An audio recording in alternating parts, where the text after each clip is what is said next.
Hello जय हिंद, नमस्कार दोस्तों। हमारे यूट्यूब चैनल रीड कर में आपका स्वागत है। जैसा कि दोस्तों आप लोग थंबनेल में देख चुके हैं, शिक्षण अधिगम। आज हम लोग शिक्षण अधिगम सब्जेक्ट का चैप्टर 1 डिस्कस करेंगे। ऐसे करके हम लोग चैप्टर 1 चैप्टर 2 करके बीटीसी डीएलएड फर्स्ट सेमेस्टर के प्रिपरेशन कर रहे हैं। तो चलिए दोस्तों वीडियो शुरू करते हैं। देखते हैं शिक्षण। पहला चैप्टर हम लोगों को शिक्षण का अर्थ एवं उद्देश्य। इसमें देखते हैं दोस्तों कैसे क्वेश्चन हम लोगों के सेमेस्टर एग्जाम में पूछा जाता है। जैसे कि दोस्तों क्वेश्चन यहाँ दिया है, शिक्षण की कोई एक परिभाषा लिखिए। शिक्षण अधिगम के सिद्धांत से आप क्या समझते हैं? शिक्षण अधिगम किसे कहते हैं? शिक्षण अधिगम से आप क्या समझते हैं? इसके सप्रत्यय की परिभाषा देकर समझाइए। देखिए दोस्तों, ये बीटीसी 2016 में पूछा गया है, 15 में। तो इसको देखते हैं हम लोग कैसे डिफाइन कर सकते हैं शिक्षण अधिगम क्या है, इसे कैसे हम लोग पेपर में लिख सकते हैं अपने सेमेस्टर एग्जाम में। चलिए दोस्तों देखते हैं। ये शिक्षण अधिगम, शिक्षण एक सामाजिक प्रक्रिया है। इस पर प्रत्येक देश की शासन प्रणाली, सामाजिक, दार्शनिक, सामाजिक परिस्थितियाँ तथा मूल्यों आदि का प्रभाव पड़ता है। जिस देश की जैसी शासन प्रणाली या सामाजिक तथा दार्शनिक परिस्थितियाँ होगी वहाँ उसी प्रकार की शिक्षण प्रक्रिया होगी। शिक्षण शब्द अंग्रेजी के टीचिंग शब्द का हिंदी रूपांतरण है। शिक्षण से अभिप्राय सीखना है। शिक्षण अधिगम पृथक पृथक प्रक्रिया नहीं है। शिक्षण के अंगों में शिक्षक, शिक्षार्थी तथा पाठ्यक्रम है। व्यक्ति जन्म से लेकर मृत्यु तक कुछ न कुछ सीखता रहता है। जब वह किसी भी उद्दीपक अर्थात व्यक्ति, वस्तु, स्थान, वातावरण आदि के संपर्क में आता है उससे वह सीखता रहता है, जिसके परिणाम स्वरूप उसके व्यवहार में परिवर्तन होता रहता है और उसके व्यवहार में परिपक्व आ जाता है और उसका व्यवहार समाज द्वारा वांछनीय व्यवहार में बदल जाता है। जैसा कि दोस्तों शिक्षक दिवस के रूप में डॉक्टर सर्वपल्ली राधाकृष्णन के अनुसार शिक्षक को मनुष्य और संपूर्ण समाज का निर्माण करना चाहिए। इस कार्य को किए बिना शिक्षा अनूठी और अपूर्ण है। ये सर्वपल्ली राधाकृष्णन का कथन है। यह कथन इस बात की ओर संकेत करता है कि शिक्षा तभी अपने लक्ष्य को प्राप्त कर सकती है जब शिक्षक जिस प्रकार से निर्धारण पाठ्यक्रम को पढ़ाता है वह प्रक्रिया शिक्षण कहलाती है। शिक्षण का अर्थ सीखना है। सिखाने में विधियाँ तथा पाठ्य सामग्री वांछित लक्ष्यों की पूर्ति के लिए प्रयोग में लाई जाती है। अतः अब यह स्पष्ट है कि शिक्षण में केवल सीखना ही नहीं, सिखाना भी निहित है। शिक्षण की प्रक्रिया शिक्षण अधिगम टीचिंग लर्निंग के द्वारा पूरी होती है।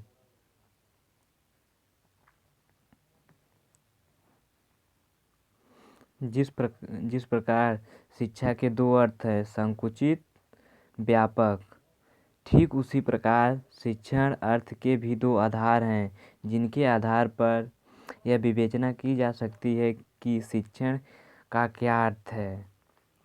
शिक्षण की परिभाषा। विभिन्न वैज्ञानिकों ने अपना अलग अलग मत दिया है शिक्षण को स्पष्ट करने के लिए। विभिन्न शिक्षार्थियों ने शिक्षण की परिभाषा निम्न प्रकार दी है। चलिए दोस्तों हम लोग देखते हैं शिक्षण अधिगम को अलग अलग वैज्ञानिकों ने किस प्रकार अपना मत दिया है। रायबर्न अपने शिक्षण को स्पष्ट करते हुए कहा है कि शिक्षण के 3 बिंदु हैं, शिक्षक, विद्यार्थी, पाठ्यक्रम। इन तीनों के बीच संबंध स्थापित करना ही शिक्षण है। यह रायबर्न ने बताया है। यह संबंध बालक की शक्तियों के विकास में सहायता प्रदान करता है। दोस्तों अगले वैज्ञानिक हैं थॉमस एम रिस्क। ये बताते हैं सीखने के लिए दिए जाने वाले निर्देश के रूप में शिक्षण को परिभाषित किया जा सकता है। अगले वैज्ञानिक हैं ह्यूजेस। इन्होंने बताया है शिक्षण का अर्थ है सीखने में सहायता करना तथा तब कुछ नहीं दिया गया जब तक वह ग्रहण नहीं किया गया तब तक कुछ नहीं पढ़ाया गया जब तक सीखा नहीं गया। अगले वैज्ञानिक हैं यह N.L. गेज। इन्होंने बताया है गेज के शिक्षण को परिभाषित करते हुए लिखा है, शिक्षण पारस्परिक प्रभावों का वह रूप है जिसका उद्देश्य दूसरे व्यक्ति की व्यवहार क्षमता में परिवर्तन लाना। अगले वैज्ञानिक हैं V.F. स्किनर। इन्होंने शिक्षण को बताते हुए कहा है, शिक्षण का अर्थ स्पष्ट करते हुए लिखा, शिक्षण पुनर्वलन की आकस्मिकताओं का क्रम है। अगले वैज्ञानिक हैं योमक सिमसन। इन्होंने बताया शिक्षण का तात्पर्य उस प्रक्रिया से है जिसके द्वारा समूह के लोगों अपने अपरपरक सदस्यों को जीवन में सामंजस्य स्थापित करना बताते हैं। अगले वैज्ञानिक हैं क्लर्क। के अनुसार क्लर्क ने शिक्षण की परिभाषा देते हुए कहा, शिक्षण वह क्रिया है जो शिक्षार्थी के व्यवहार में परिवर्तन लाने के लिए नियोजित तथा संचालित की जाती है। इन्होंने ये बताया। अगले वैज्ञानिक हैं K.P. पांडे। इन्होंने अपना मत देते हुए शिक्षण एक प्रभाव निर्देशित किया है, यह एक विशिष्ट विषय वस्तु के संरचना सही सीखने वाले पर प्रभाव डालता है। अगले वैज्ञानिक हैं रायंस। के अनुसार शिक्षण दूसरे को सिखाने के लिए दिशा निर्देश देने तथा अन्य प्रकार से उन्हें निर्देशित करने की प्रक्रिया को शिक्षण कहा जाता है। अगले वैज्ञानिक हैं स्मिथ। इन्होंने अपना मत दिया है शिक्षण के बारे में, शिक्षण का उद्देश्य निर्देशित क्रिया है। इस प्रकार उपरोक्त परिभाषाओं से स्पष्ट है कि शिक्षण वह प्रक्रिया है जो किसी न किसी प्रकार से बालक के व्यवहार पर प्रकाश डालती है, क्योंकि शिक्षण में शिक्षक द्वारा की गई प्रत्येक क्रिया का लक्ष्य छात्रों को सिखाने से संबंधित होता है, जिसके परिणाम स्वरूप उस बालक के व्यवहार में अपेक्षित परिवर्तन होता है। शिक्षण प्रक्रिया में शिक्षक, छात्र तथा पाठ्यक्रम तीनों बिंदुओं का समायोजन शिक्षक के द्वारा ही शिक्षार्थी के विभिन्न परिस्थितियों और वातावरण में समझकर उसकी तथा सामाजिक पाठ्यवस्तु के अनुसार उसका विकास करता है। लेकिन आधुनिक शिक्षाशास्त्रियों ने का मानना है कि बालकों में अनेक कार्य करने की क्षमता अंतर्निहित है, वह स्वयं सीखने का प्रयास करता है। अतः शिक्षक जो सहायता करता है वह बालक की सीखने वाली प्रवृत्तियों में सहायता होता है, अर्थात बालक के विकास में सहायता प्रदान करता है। उपरोक्त परिभाषा तथा विभिन्न शिक्षाशास्त्रियों के मतों का अवलोकन एवं समीक्षा करने के उपरांत शिक्षण की निम्नलिखित धारणा स्पष्ट की हुई है। क्या हुई है, चलिए दोस्तों हम लोग क्रमवाइज करके देखते हैं। पहला है दोस्तों, शिक्षण बालक के व्यवहार में परिवर्तन करने की प्रक्रिया है। शिक्षण एक उद्देश्यपूर्ण प्रक्रिया है। अगला क्या है, शिक्षण सामाजिक एवं व्यावसायिक प्रक्रिया है। चौथा क्या है, शिक्षण विकासात्मक प्रक्रिया है। शिक्षण एक तार्किक क्रिया है। शिक्षण आमने सामने फेस टू फेस प्रक्रिया है। शिक्षण त्रिमुखीय प्रक्रिया है। शिक्षण के प्रेरणात्मक क्रिया है। शिक्षण एक कुशल निर्देश है। शिक्षण औपचारिक अनौपचारिक प्रक्रिया है। ये वैज्ञानिकों द्वारा मत दिया गया। दोस्तों अगला क्वेश्चन परीक्षा में किस टाइप से पूछ सकता है, जैसे दोस्तों देखिए यहाँ पे दिया है, शिक्षण से क्या तात्पर्य है। ये क्वेश्चन दोस्तों अभी हम लोग जैसा कि ऊपर अभी डिस्कस करते हुए आ रहे थे कि शिक्षण अपने वैज्ञानिकों ने क्या क्या अपना अलग मत दिया है शिक्षण में, तो इसको भी हम लोग देखते हैं। शिक्षण युग युगांतर से चली आ रही है, एक प्रक्रिया है। किसी भी राष्ट्र के चतुर्दिक विकास में शिक्षा की मुख्य भूमिका होती है। शिक्षा के द्वारा ही सुयोग्य नागरिकों का निर्माण, एक आदर्श समाज की स्थापना की जा सकती है। शिक्षण मूलतः आदान प्रदान की क्रिया है। बालक को दृष्टि से ज्ञान प्राप्त तथा शिक्षक की दृष्टि से ज्ञान प्रदान करना इसके मूल यंत्र हैं। शिक्षक शिक्षार्थी के समुचित विकास के लिए शिक्षण करता है। बालक अकेले ही ज्ञान प्राप्त नहीं कर सकता। शिक्षक विद्यालय में उपलब्ध विभिन्न साधनों की सहायता से विभिन्न युक्तियों द्वारा बालक के व्यवहार में अपेक्षित परिवर्तन करने के लिए शिक्षण करता है। शिक्षण की क्रिया तब तक अधूरी जब तक सीखने की क्रिया भी साथ साथ न चलती रहे। शिक्षण तभी प्रभावी एवं पूर्ण माना जाए जब सीखने की क्रिया उसके अनुरूप संपन्न हो, ताकि बालक सीख जाए हम क्या बता रहे हैं, क्या डिफाइन कर रहे हैं। अगला क्वेश्चन देखिए दोस्तों, ये क्वेश्चन है, ये 2016 में पूछ चुका है बीटीसी डीएलएड फर्स्ट सेमेस्टर के एग्जाम में। शिक्षण अधिगम, शिक्षण की कोई 2 विशेषताएं लिखिए। अच्छे शिक्षण की विशेषताएं बताइए। दोस्तों हम लोग देखते हैं इसको हम लोग कैसे अपने एग्जाम में लिख सकते हैं। शिक्षण वह साधन है जिसके द्वारा माध्यम से बालक का विकास इस प्रकार किया जाता है कि बालक की परिस्थितियों में लड़ने एवं वातावरण में समायोजित होने की क्षमता आ जाए। जो क्रिया अपने लक्ष्य को जितने ही सरल एवं अच्छे ढंग से प्राप्त कर लेती है वह उतनी ही उत्तम मानी जाती है। शिक्षण एक साधन अथवा क्रिया है, इसलिए इसकी भी अच्छाई और बुराई अपने लक्ष्य की प्राप्ति और अप्राप्ति में सम्मिलित होती है। अतः अब यह प्रश्न सामने आता है कि वे कौन कौन सी विशेषताएं हैं जिनके आधार पर शिक्षण को उत्तम कहा जाता है। उनका विवरण अग्रलिखित है। नीचे देखिए दोस्तों, शिक्षण को किस प्रकार किस आधार पर किया गया। देखो दोस्तों, पहला है शिक्षण सुनियोजित होने चाहिए। कैसे सुनियोजित होना चाहिए, चलिए दोस्तों देखते हैं। किसी भी व्यवस्था का अच्छा या बुरा होना उसकी योजना पर निर्भर करता है। यदि कार्य की योजना उत्तम है तो कार्य भी उत्तम होगा। ठीक उसी प्रकार शिक्षण की सफलता एवं असफलता उसकी योजना पर निर्भर करती है।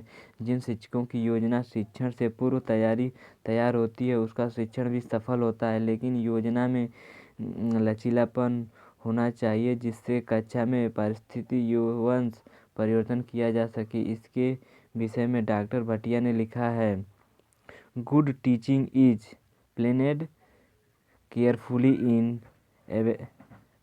advance but is not read the place in flexible analog to make allowance for of change। अगला दोस्तों है, शिक्षण सुझावात्मक होता है।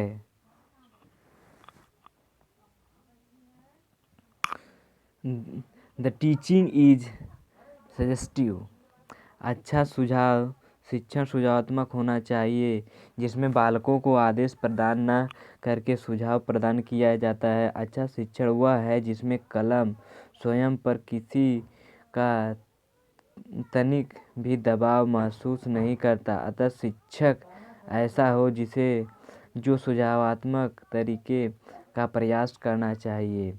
अगला क्या है, शिक्षण दया एवं सहानुभूतिपूर्ण होता है। देखिए दोस्तों कैसे होता है। सफलता शिक्षक के लिए यह परम आवश्यक है कि वह दया एवं सहानुभूतिपूर्ण व्यवहार छात्रों के साथ करे, क्योंकि छात्रों की जो मूल समस्या है उनकी जानकारी प्राप्त हो सकेगी तथा अध्यापकों के द्वारा इन समस्याओं को जानने के बाद उनका समाधान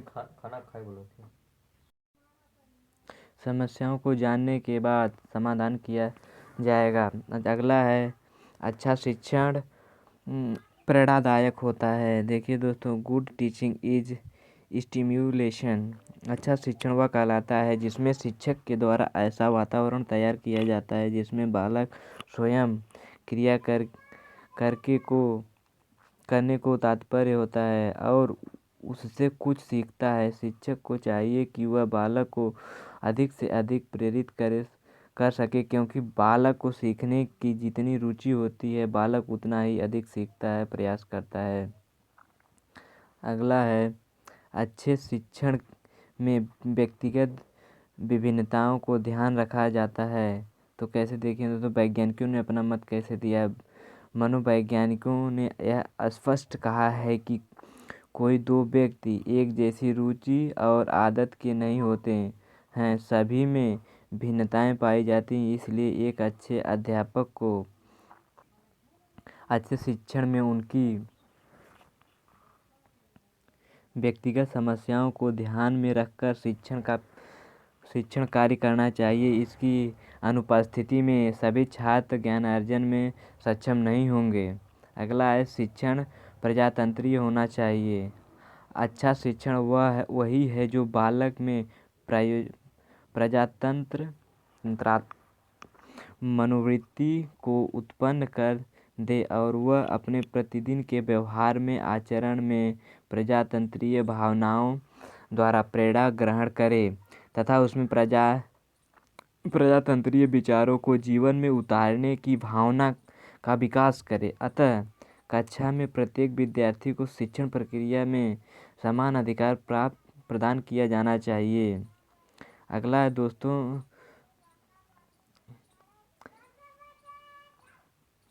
शिक्षण प्रगतिशील होना चाहिए। दोस्तों, शिक्षण कैसे प्रगतिशील होना चाहिए, इसको डिफाइन कैसे किया गया, चलिए दोस्तों देखते हैं।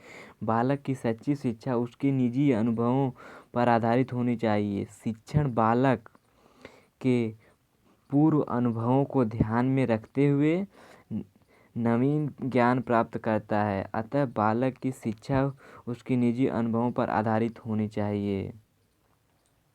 अगला क्या है, शिक्षा निर्देशात्मक होना चाहिए। अच्छे शिक्षण में बालक को आदेश न देकर निर्देश दिया जाता है। कक्षा का वातावरण निर्देशात्मक होना चाहिए। कक्षा में शिक्षक को ऐसी स्थिति उत्पन्न करनी चाहिए जिसमें कार्य करके बालक को अनेक ज्ञान ग्रहण करना चाहिए। अगला है, शिक्षण निदात्मक एवं उपचारात्मक होना चाहिए। देखते हैं दोस्तों कैसे। वस्तुनिष्ठ परीक्षाओं के माध्यम से बालक की योग्यता, क्षमता तथा संयोगात्मक विशेषताओं का पता सफलतापूर्वक लगाया जा सकता है।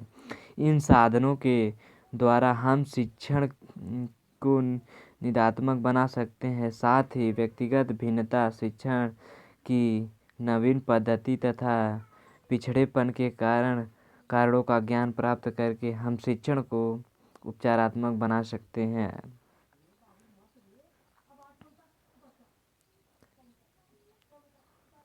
अच्छे शिक्षण के छात्रों के लिए पूर्व अनुभवों को ध्यान में रखना चाहिए। अगला है, अच्छा शिक्षण प्रगतिशील होता है। अच्छे शिक्षण में बालकों की कठिनाई का निदान किया जाता है। अच्छा शिक्षण बालकों में आत्मविश्वास पैदा करता है। अच्छा शिक्षण बालक व मस्तिष्क को स्वतंत्रता प्रदान करता है। अच्छे शिक्षण में बालकों को ज्ञान का उचित मूल्यांकन करता है।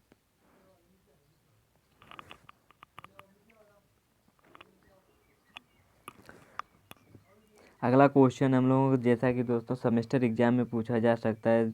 देखिए दोस्तों कैसे पूछा जा सकता है, शिक्षण के विभिन्न उद्देश्यों के बारे में बताइए। शिक्षण के विभिन्न उद्देश्य क्या हैं, क्रम वाइज इसको डिफाइन किया गया है। दोस्तों देखें, शिक्षा के उद्देश्य से ही शिक्षण के उद्देश्यों का निर्माण होता है। जिस प्रकार शिक्षा के उद्देश्य परिवर्तनशील हैं, वैसे ही शिक्षण के सभी उद्देश्य परिवर्तनशील हैं। शिक्षण के उद्देश्यों के विषय में सभी विद्वानों में मतभेद है। अलग अलग वैज्ञानिकों ने अपना अलग अलग मत दिया है, इसलिए मतभेद है उसमें, क्योंकि सभी विद्वानों के निर्देशिक दृष्टिकोण भिन्न भिन्न हैं। कुछ दार्शनिक के विचार निम्नवत है, कुछ वैज्ञानिकों के विचार इसमें बताए गए हैं शिक्षण के बारे में। आज शिक्षण आदर्शवाद विचारधारा, कैसी विचारधारा होनी चाहिए, आदर्शवाद विचारधारा वाले दार्शनिक शिक्षण का उद्देश्य आत्मानुभूति अर्थात मोक्ष की प्राप्ति करने से मानते हैं। उनका कहना है कि सा विद्या या विमुक्ते अर्थात विद्या वह है जो मुक्ति प्रदान करती है। हार्वर्ड एक वैज्ञानिक हर्बर्ट और जॉन लॉक इन्होंने अपना मत दिया है। हर्बर्ट और जॉन लॉक ने शिक्षा का उद्देश्य बालक का नैतिक एवं चारित्रिक विकास करना ही स्वीकार किया है। स्पेंसर ने अपने अनुसार मत दिया है। स्पेंसर एक ऐसी शिक्षा शास्त्री हैं जो संपूर्ण जीवन को ही शिक्षा मानते हैं, अर्थात मनुष्य जन्म से लेकर मृत्यु तक जो भी सीखता है वह शिक्षा तथा उसके परिपक्व करना ही शिक्षण का उद्देश्य है। अगले वैज्ञानिक ने अपना क्या मत दिया दोस्तों। जॉन डवी के अनुसार जॉन डवी का मानना है कि शिक्षण का उद्देश्य बालक का सामाजिक कल्याण, सामाजिक सेवा और अच्छी नागरिकता के गुण पैदा करना है। कक्षा शिक्षण के आधार पर शिक्षण उद्देश्य, ये हेडिंग डाल के हम लोग लिख सकते हैं। कक्षा शिक्षण के आधार पर शिक्षण उद्देश्यों को दो भागों में बांटा गया है, सामान्य उद्देश्य, विशिष्ट उद्देश्य। दोस्तों देखते हैं इसको। सामान्य उद्देश्य, शिक्षण के सामान्य उद्देश्यों की व्याख्या कीजिए। सामान्य उद्देश्य था एक दोस्तों, और एक था इसमें विशिष्ट उद्देश्य। तो हम लोग सामान्य उद्देश्य के बारे में पहले देखते हैं। सामान्य उद्देश्य एक अभिप्राय शिक्षक के द्वारा बालक को शिक्षा प्रक्रिया अर्थात शिक्षा कला में धीरे धीरे उन गुणों का विकास किया जाता है जिसमें उसमें प्रयुक्त सामाजिकता एवं नागरिकता का विकास हो सके। ये निम्न हैं। देखिए दोस्तों क्या है। बालक को उसके जीवन से संबंधित उपयोगी ज्ञान प्राप्त करना है। शिक्षण का उद्देश्य बालकों को सिखाने के लिए प्रेरित करना कि छात्र के प्रेरित न होने पर शिक्षण अधिगम उपयुक्त नहीं होगा। बालक की मानसिक क्षमता का विकास करना, बालक में पाई जाने वाली पार्श्विक प्रवृत्ति के सुधार करना तथा मानवीय गुणों का विकास करना। बालकों में क्रियाशील का विकास करना।